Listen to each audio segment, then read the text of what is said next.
In the heart of the Sea of Galilee, under skies that whispered of an impending storm, there unfolded a testament to faith and the divine power of peace.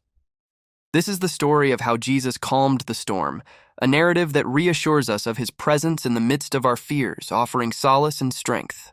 Jesus had been teaching by the sea, sharing parables and wisdom with the crowds that gathered around him. As evening fell, he said to his disciples, "Let us go over to the other side." Leaving the crowd behind, they took him along, just as he was, in the boat. There were also other boats with him.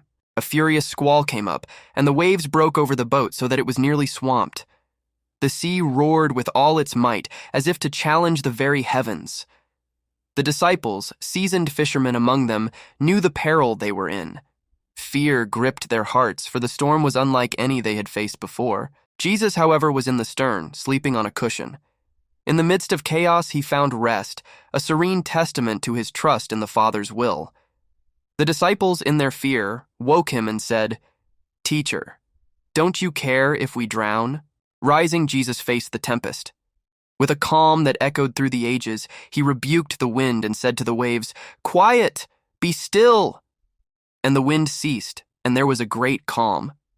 The sea, once a fury of waves and wind, lay peaceful and still, as if it had never stirred. He turned to his disciples and asked, "Why are you so afraid? Do you still have no faith?"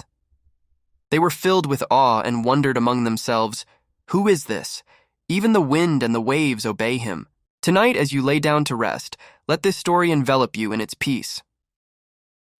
Like the disciples, we often find ourselves caught in storms, physical or spiritual, that stir our fears and test our faith. Yet, in the midst of these trials, we are reminded that Jesus is with us, able to calm our storms with a word, to bring peace where there was once turmoil. May you sleep soundly, knowing that no matter the storms that rage around you, there is one who commands even the winds and the waves. With him, you can find peace in the turmoil, strength in the fear, and calm in the chaos. Good night, and may your dreams be filled with the stillness of the sea, under the watchful care of him who holds all creation in his hands.